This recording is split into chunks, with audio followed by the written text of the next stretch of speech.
हम में और आप में सामर्थ्य नहीं है कि हम एक दूसरा आडवाणी या दूसरा लालू प्रसाद यादव या मुलायम सिंह या कल्पनाथ बना दें। इस बात को हमेशा हमें याद रखना चाहिए।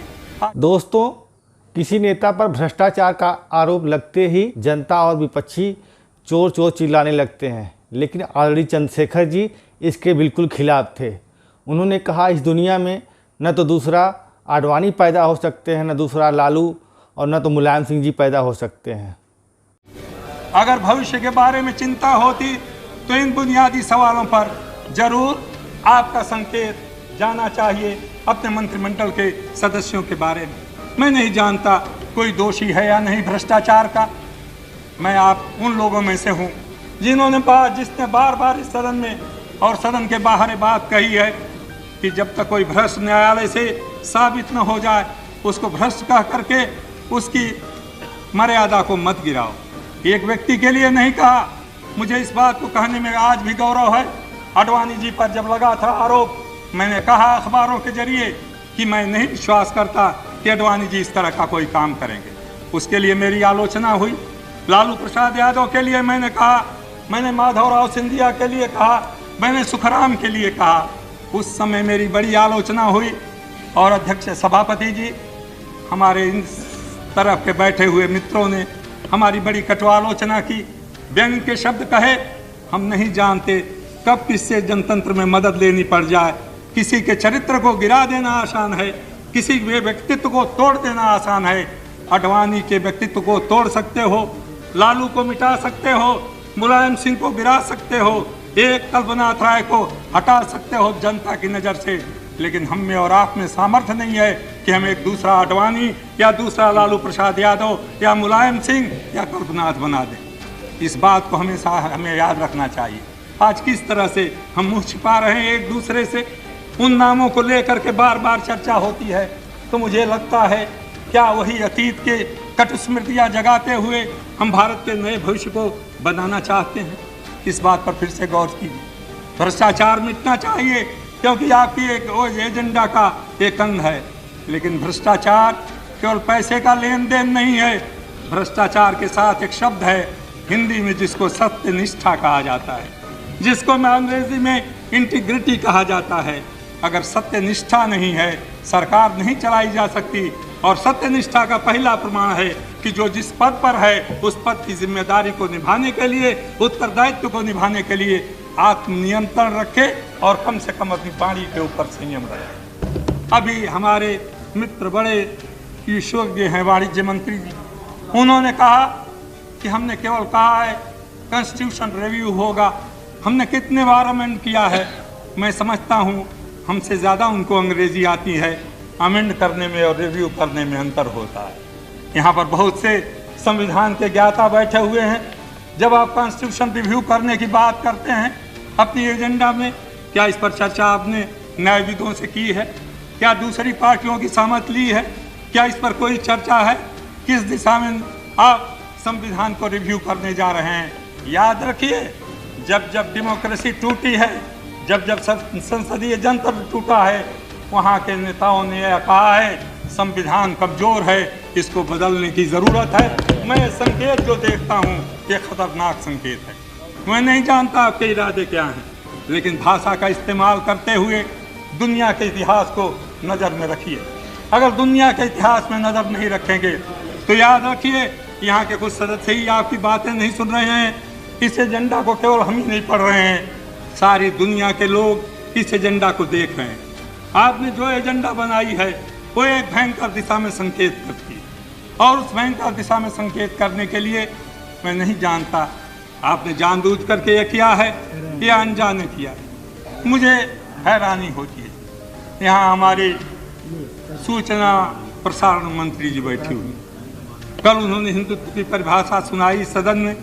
मैं भी उनका भाषण कहीं बैठा सुन रहा था, क्योंकि उस समय मैं सदन में उपस्थित नहीं हो रहा था। और वही हिंदुत्व की परिभाषा श्री मुरली मनोहर जोशी जी ने आज बताने की कोशिश की। आप उच्चतम न्यायालय की बात बार बार हमारे सामने दोहराते हो।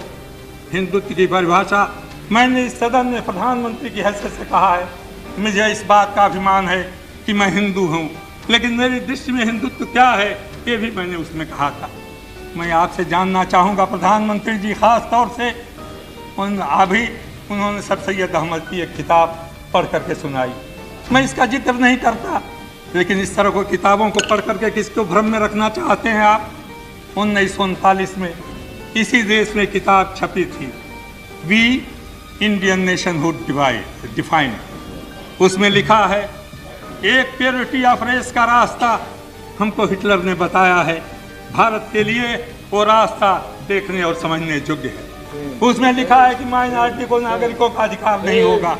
उसमें लिखा है कि ये हमारे देश में केवल एक अतिथि के रूप में है, जितने दिन बहुमत के लोग हैं चाहे रहे, नहीं तो उनको इस देश से बाहर जाना पड़ेगा। और मैं समझता हूँ इसमें बैठे हुए सब प्रमुख बीजेपी के लोग और जो राष्ट्रीय स्वयंसेवक संघ के लोग हैं उस किताब को पढ़े होंगे। 1939 में लिखी गई उस किताब का क्या कभी आपने खंडन किया? क्या कभी आपने कहा कि उसमें हिंदुत्व की जो परिभाषा दी गई है उससे राष्ट्रीय स्वयंसेवक संघ या बीजेपी सहमत नहीं है?